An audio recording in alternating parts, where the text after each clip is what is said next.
Do it, do it, do it, do it now. Hey, how y'all doing? Welcome to Woman Crush Every Day. I am Tang. I Woo. And we are going to recap and review episode 7 of the L Word Generation Q season 1. Let's do it. Yeah. All right. I'm wearing these glasses in honor of Alice and all her this season. Yeah, she is just so fly. So fly. I think this was a repeat of glasses that she's worn though. I think this is the first time I've seen like the outfit, not the outfit, but the key element repeat. Mm-hmm. Which is fair. I kind of like that because it's more realistic. True. Yeah, most of us don't have a stylist that comes and delivers new clothes every week. Yeah. But Alice would. Yeah, she would, but she didn't. I guess she really likes these glasses too. Mm-hmm. That's fair. Maybe they're a piece from her own collection. I wonder. I don't know. I wonder. Anyway, so this is the second to the last episode before the season finale. Again, if you are in the Detroit area and you want to watch together, I know we had a snowstorm this past week. Next week, we are going to be on for the finale at Kofi House, which is the Center for Lesbian and Queer Women and Girls in Detroit. So if you're around on Sunday, you want to watch with a group, reach out and come on over. Yeah, absolutely. All right. Nice plug. That was great. Thanks. It's the glasses. They had me on point. Right? You were ready to host this show. All right. Cool. So let's start with Tina and Bette. Yeah. So that was interesting. What happens in this episode? Bette gets all excited because she has an opportunity to cook for Tina, and she's like, "Cool. Come through," and everything's going well. You know, Bette did her thug thizzle in the kitchen, and big bomb is dropped. Tina is engaged. Yeah. Now Tina's engaged. She's about to start a new life, and that was the last thing that Bette expected. And she was on the brink of tears, and it's really sad. Not only is Tina engaged, but she wants Bette to help her tell Angie, and Bette is like, yeah, that's a good idea. And we can just see on her face, like, she is completely heartbroken because we know from the last episode that she asked Tina to stay in town. And we know that she really wants to rekindle things with her. She misses her family. Things have not worked out with Felicity, and Bette's under a lot of stress. So I think she wants that partnership to be there with her. Yeah, and there's so much going on in her life too. I mean, like, you know, to have that old thing back after, you know, your campaign running for mayor. It just makes sense that you, you know, kind of want somebody who has been through so much with you, you know, that you still love. So, and did I read it right that Tina actually cheated on Bette and left her for this fiance Carrie, which I think is unusual for their relationship. Tina is usually the one to break things off, but it's usually because Bette had an infidelity. Yeah. So it's interesting to have Bette be on the other side of that, while you are really with someone else. Karma's real. Yeah. Karma's real. Yeah. I guess the tables do turn sometimes. Yeah. I hope we meet Carrie. I want to know who she is. What would make Tina leave Bette? She fought for seasons to get her back, and so I'm wondering what's going on with that. So I guess we'll see. I also think Angie is not going to be cool with the situation. Yeah, definitely. Angie was totally serving I want my mom's back vibes. Yeah. And I mean, you know, Avi. In this episode, Angie is out at Jordy's house. Getting it on. Yeah. So, well, the grown-ups predict that they are getting it on. And that's maybe I don't even want to think about that actually because they're teenagers. That's weird. That's a different show. Yeah, that wasn't made for us. All right. So either way, what else is going on in this episode? Quiara and Shane. Kiara has a doctor's appointment, and they go to the hospital to hear the baby's heartbeat. And while that seemed like it would be a nice, good thing, Shane is like totally serving yuck face the whole time. She doesn't even want to be close to the chair. She is just looking very disturbed and stressed about this heartbeat. Kiara's like, "Oh my God, it's my baby. It's our baby." And she's throwing the "our baby" around. Baby.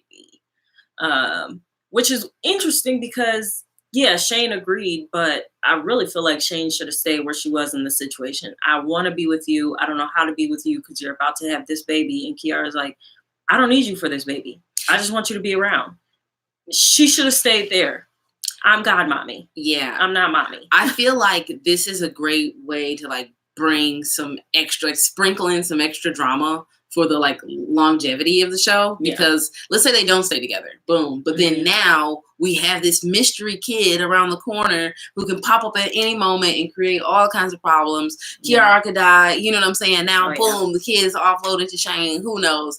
But yeah, I'm like, the places you can go with Shane being this parent, not parent, I don't know. They're far. Yeah. They can go pretty far. I think this also is going to be, it'll be nice to see how they end up resolving this situation. I feel like this is something that a lot of women couples talk about is, you know, this idea that all women want to be mothers. You'll have one person who wants to be a mother in a relationship, another person who doesn't. A lot of times people find this compromise, but what happens? What are those conversations when things actually start to get real? When you have the compromise of saying like, okay, yeah, I'll have this baby. And then the point where the baby is now cooking and it's coming, and how do people deal with their different anxieties? So I think it's funny that Kiara is just like not nervous at all. Obviously she's thought about this. She went and did the IVF by herself. And Shane is just recently agreed to something she said no to for so long. Yeah, hopefully this warrants some interesting educational conversations. Yeah. Findley. Yeesh, yeah. So Sophie gets a call that her grandmother is in the hospital, that she needs surgery. She fell. Her family is freaking out and worried. Her mom can't keep it together. She's like, boom, I'm rushing down to the hospital. She tells Dani, don't worry about it. You don't need to be there, which I knew she was going to push her away. Not let her be there, even though all she's been asking for is communicate with me, support me, talk to me. She tells her not to come. Findley shows up with a snack bag.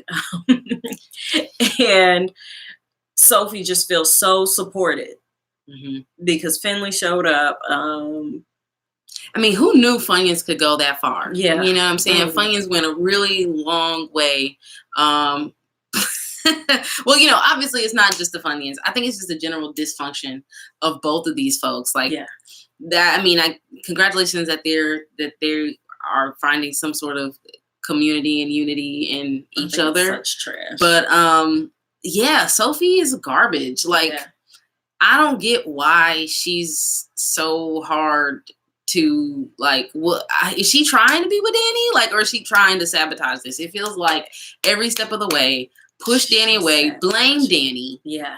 I mean, I feel like, when you're letting Findley come in and save the day off some Funyuns. Yeah, she showed up with Funyuns and a hug, and you asked your fiance not to come. Yeah, she was ready to drop everything and come there. Who would say don't come? Who would tell their fiance don't come? Especially their fiance that they've been saying, yeah, we're not communicating. We're gonna need to merge our families. This is important.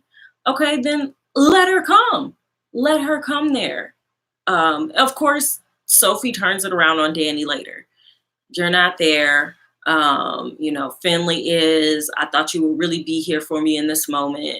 Dani is looking like, okay, when you said don't be there, I have a job. I have a full-time campaign to run. And do you see who I'm helping to run? They got hella problems. Yeah. I have a lot of work to do, a lot of cleanup. And so Sophie uses that as an excuse to do what she was trying to do last episode, which is get up on Findley. I can't understand the appeal. I don't find anything about Findley, from the dress to the behavior, to be attractive at all. You don't like her pits? I love how that's like, I know that's such a turn on for like some people. Like, oh my God, the hairy pits. I'm not bothered by the pits. Now, would I choose to lay in the bed with those. They look a little pillowy thick to me, but I don't want to lay my head there. But the fact that Findley doesn't have an actual place to live, the fact that Findley is like mooshing off of everyone. Findley has a drinking problem she won't deal with. Findley has some kind of history around her spirituality. Findley falls in love with a woman who she then says is not a real priest. Like, it's just, Findley does not make sense to me. And I think Sophie is attracted to someone who doesn't have it together, because I think she maybe is intimidated by Danny. Yeah, I think that could definitely be a big chunk of it. I'm just unimpressed with both of their characters. Yeah. So honestly, if they want to enjoy each other, please. I wonder what's going to happen with that in season 2. Yeah. So Sophie has to make a decision if she's going to tell Danny or not. Her sister is kind of giving her the look like, you're going to need to tell her. Yeah. Oh, yeah. We didn't go into the fact that they really like made out in the hallway. It wasn't like it was like. They went there. Yeah. They went there. Her sister asked if it was with tongue, and apparently that wasn't an important detail. But we all know that it is an important detail. Yeah. Yeah. When you have a fiance, that's important. That's important to know. And she knew. Yeah. She knew already. Yeah. Meanwhile, Alice walks in on somebody else hooking up, and that is Gigi and Nat. That was super messy. Yeah. So, okay. Nat and Gigi, they were married. They had a whole relationship, and yada, kids. yada. Yes. So they had a full family package going on. So now that they are doing this throuple thing, I guess Nat and Gigi have some more time to talk some things out and, reconnect and figure out really what was the breakdown and how did this happen. Obviously, all that extra talking is going to get to some doing it. And that's what happened between Nat and Gigi. The heart-to-heart led to across to a face. And after all that happens, Alice walks in and is like, this is what we doing now? Mm-hmm. This is how we playing it? So messy. You know what? I'm not mad at Gigi, though, because here's Nat and Alice have this fantasy of having Gigi comes in. Alice pushes this friendship of Nat and Gigi back together, even though Nat clearly says, I should not go there. This is not what I should do. Alice pushes it anyway. Then the three of them sleep together. Then they're out in public talking about they are a throuple. And Gigi is saying, well, let's tell people.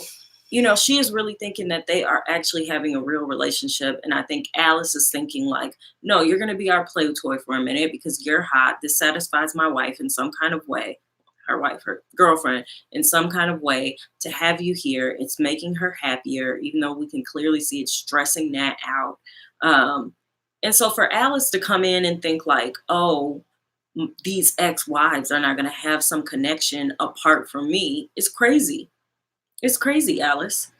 It is crazy. But Alice is impractical. As practical as she is, she's also very impractical. And this is one of those times. She also was having a super stressful day because her show, like the ratings aren't doing so hot. Mm-hmm. The dudes who are the producers and all that stuff, they're trying to, sprinkle their little stuff all over the situation and make her sell out pretty much, and do things that she doesn't want to do.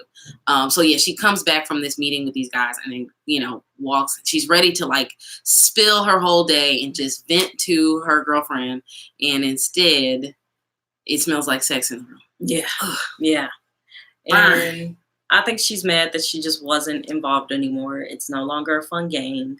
This is an actual relationship happening, and it's happening without Alice. I was actually talking to a friend over the weekend who pointed out that Alice is really attracted to destructive relationships. Mm. All the way from the previous series, she continues to get with people that it is going to crash and burn with, and everybody can see it right away, or people who are kind of mean to her. And I think she took Gigi and Nat hooking up without her it's kind of a slap in the face. Yeah, I think this is kind of like a repeat too of a situation of her being kicked out of situations. Like, so she wasn't included in this Nat and Gigi situation. She's also kind of been ousted from Bette and Shane in terms of, who that's true. Who Bette is sleeping with and all these things. So it's kind of interesting. I feel like this is compounding all of these like ousting. Yeah, and her job. Yeah. They're trying to edge her out. So, yikes. Yeah. What's going on? Terrible. Micah has his mom coming into town. His mama loves the marijuana. She has stacked up on her gummies. She's eating multiples at a time. He's taking care of her and feeding her, making sure she's good, drinking her water. He's completely annoyed with his mom. For all intents and purposes, as we first meet his mom, she seems lovely to me. Yeah, she seems like a really cool lady. And then they go out to dinner. The three of them, Micah, Jose, and Micah's mom. And Micah's mom wants to go to the days when Micah was a girl. Yeah. And Micah's really bothered by that. Yeah. So she's going down memory lane, showing pictures, completely switch up of the pronoun, which she had really been holding on to giving him the he, him pronouns. And then all of a sudden, as she's going down memory lane, it's going back to her. And Micah says that little girl is dead. His mom is completely freaked out by that. Jose takes Micah out of the restaurant, tries to calm him down, says, it's okay. I know who you are. It's all fine. And Micah pretty much talks to his mom later and says, it bothers me. And she says, your dad was the better one at things like this. So it's insinuated that something has happened to Micah's dad. I wonder if there's something connected to how his mom dealt with whatever happened with his dad and the gummy bears, which is why maybe Micah is kind of parenting her in a way. So that's something to find out. Yeah, who is Micah? Yeah, that was a nice little reach. I mean, not reach, but good analyze observations, pulling all that information together. That's pretty much the whole episode. I did want to mention there was a scene switch. The transition music they were playing is Tinashe. The song is called Throw a Fit, but I realized that she was rapping Gucci Mane's I Think I Love Her. And that was just so weird to hear this other rapper rapping Gucci Mane's lyrics. I want to shout out Gucci Mane. That's really what's happening right now. I just want to say, like, Tinashe's biting these lyrics, that song, whatever, whatever. But I love the song. So if you like I like Gucci Mane's song too. I Think I Love Her is actually one of my favorite dance songs. Like, it's one of my favorite party songs. So Tinashe's version is so much fun. So if you like those lyrics and you want, a female voice to take you to a different place with it, I think you would like the song. So check out the Fit. I don't know. Tinashe is not paying us anything, so maybe don't check it out. I don't know. So next week is the finale. I'm excited. Yeah. Any predictions? I think there's going to be a big explosion between Dani and Sophie. Definitely. I think Dani and Bette are going to make out. They're definitely going to hook up. I've been saying that all season. I think, because Bette is going to come to her and be like, and Tina. And they'll be like, you know what? I can solve this problem. This is a problem I can solve. And then after the blow up, that's where Dani's gonna go. She's gonna go kick it with Bette. They're gonna kindle conversation over their lovers, and then they're gonna maybe throw the rings. I think. They're definitely gonna be so dramatic. Yeah. That I think they're gonna definitely break up. Yeah. And what else? I think that we're gonna learn some more about Micah. Who else? I think Shane. I think Shane and Kiara, we've already seen they're going to have some kind of blow up. Because I think Kiara is going to get kind of fed up and Shane not picking one side or another. They're also divorced. So I think that is going to be a point of contention because I think Kiara is going to propose that maybe they get rid of the divorce papers and cancel all that. And Shane is going to push for it to stay. Actually, we still divorced. I signed them already. I think we're going to hear more about Tina and her fiance now. And Angie is not going to take that well. Mm-hmm. It seems like maybe Bette and Angie have some trip that they take. So maybe they have to woosah for a minute together. Oh, yeah, man. They totally showed like a little preview, but I didn't really pay attention to that. Yeah. So, and I think Findley's going to drink to the point of blacking out. And that's going to cause like the cliffhanger drama, which I don't care about. Findley can go. Was there a scene at Dana's in this last episode? Yeah. And Tess actually is back talking to her sponsor. She is 3 days sober. And it seems like her and Shane have patched things up around Lena. Yeah. So I think there might be just first season characters. I don't know. Tess might stick around. She's kind of a big name right now. Okay. I don't know the actor's name, but I do know that she's popular. She was on Sense8. She's been on 1 or 2 web series that have gotten some good traction. So I don't think they want to sacrifice her as a character just yet. I think she kind of pulls her own little fan base. Who's not making it to season 2? Who do you think isn't making it to season 2? Sophie, cut. I think Sophie might not make it to season 2. I think something might happen that can get Sophie cut, but I think she's gonna make it to season 2. I think we won't hear from Jordy in season 2. Oh, bye, Jordy. Bye, Jordy. I don't know what you'll contribute. I think Nat might not make it to season 2. I will be fine with that. I think Nat might not make it. Yeah, Nat or Gigi. Yeah, they might be out. I think we could do that. Yeah, I honestly would like to focus more on what happens with Alice's show. Mm-hmm. I think that would be interesting and see like what other relationships are there. Not her hooking up with people, but I just want to see Alice winning. Fair. Yeah. Fair. All right. Well, yeah. Let us know your thoughts. Mm-hmm. Tune in next week and we'll see you then.